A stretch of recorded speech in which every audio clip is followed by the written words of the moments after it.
All right, it's June 21st. I'm here in patch 2. I got the 2006 Wolf behind me. This is my oldest pumpkin. It's day 17. I'll show you, it's actually starting to look like a pumpkin. I also got my tissue test back from this patch, and I'll show you the results. The overall was pretty good, other than very low in nitrogen. So with the help of another grower, I'm starting to add in my daily evening watering through the drip tape, add in some calcium nitrate, and I'll do that for about 2 weeks, and then I'll retest and see that I've been able to move the needle.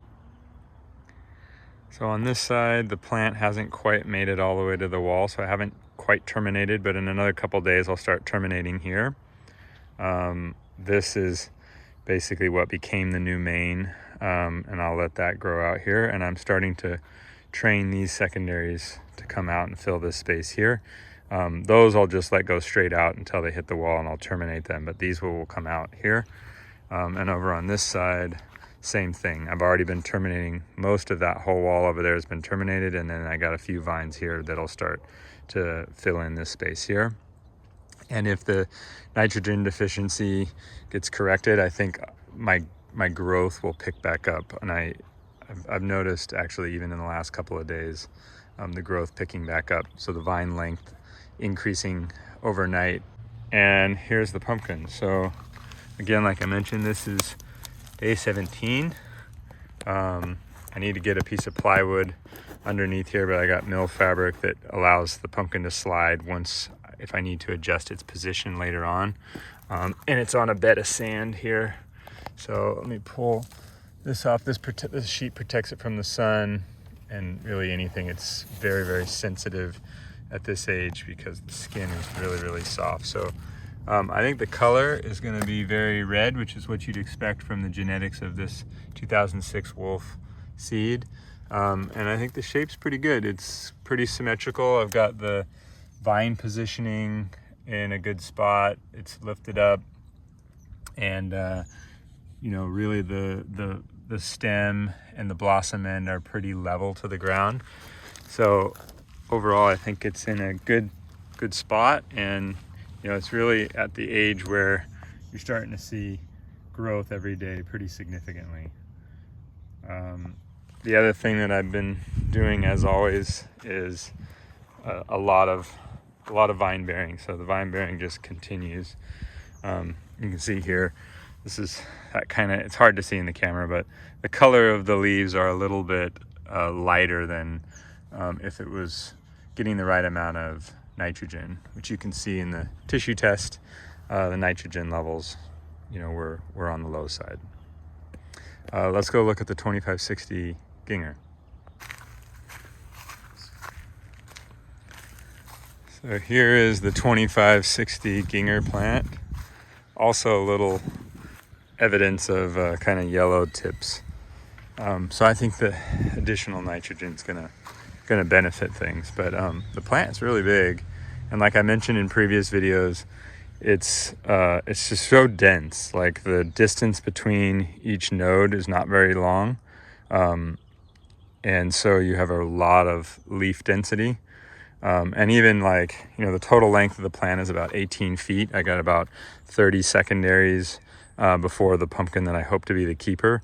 And I think, normally a 30-foot or a 30 secondary plant, would be a bit longer. So it's very dense. I think maybe that's also related to it. Probably could have had more nitrogen earlier and it would have stretched and grown a little faster. But I don't know, in the end, does it really matter if you have the leaves and you have the roots in the ground at each of those nodes? Maybe it doesn't matter. So that's an overview of the plant. Let me show you the pumpkin situation. So I have my first pumpkin pollinated over there. I decided to pull it out yesterday at about the size of a basketball, because I have this one here and I'm pretty confident that it's been pollinated. That's at about day 6, I want to say. So that will be my backup, because I really want is the pumpkin that I just pollinated 2 days ago that's inside the sheet right there. that would give me the full 30 secondaries behind the plant, or sorry, behind the pumpkin, and roughly just under 20 feet of total length.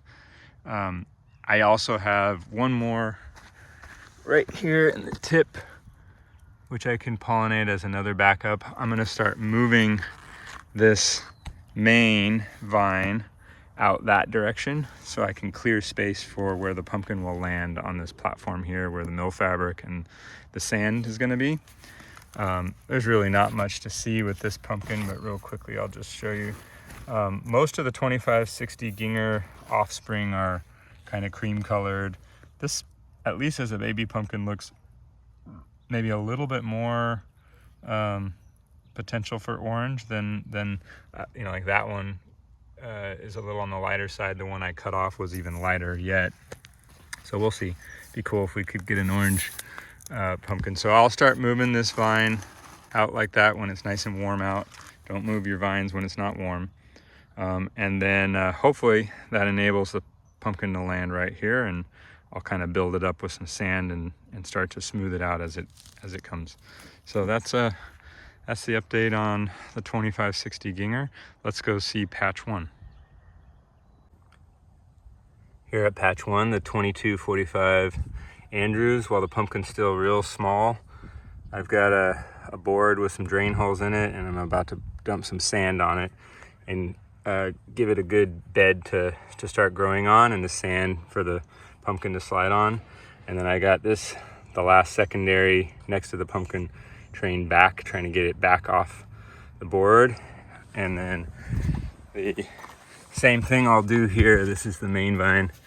You can see a root there that I'll train off the board there, and that gives pretty much a 90-degree opening here, so that because the shoulders of this pumpkin will get big and start trying to push on these vines if they're coming out this way. So that's why we're trying to get a lot of clearance and keeping slack in the main vine where it makes a bend right there, so that there's some, as it grows back, because it kind of expands in all directions, so you want it to be able to go back a little bit as well. So doing the same thing on the 2266 Kissamore. This is the right time to be doing your positioning and setting your pumpkin up. Any bigger than this and it starts to get really stressful. It's stressful enough as it is. So I'll put some sand down and then give them a little shade cover. Hopefully these have pollinated. They look a little suspicious to me, but we'll see. This is the plant just for reference. And this is the plant that was struggling. It's starting to grow out of whatever it had going on. So I think it's gonna recover okay. So now you got a little bit of sand for it to lay down on. I've got the vines lifted up with some pool noodles to start positioning them in the up position, and then to cover it from the sun and protect it, but allow it to breathe, especially since it's hot right now and I'm running the overhead water. I use a little bit of row cover, and this actually has some breathability. So I'll have a couple layers of that I'll rest over the pumpkin just to block it from direct sun, and then wait another few days, and we should have a pretty good indication if it's growing and it's pollinating it's going to take, and hopefully they both do. Just as I said that, the water kicked on. These will come on for 1.5 minutes every 15 minutes, I think, when the temperature's up above 80 or mid 80s. So it's mostly the water hits the ground, cools the plant, and evaporates. Not a ton of that water, because it's on for so short, actually makes it into the root zone. A quick update on the 1548 Marin.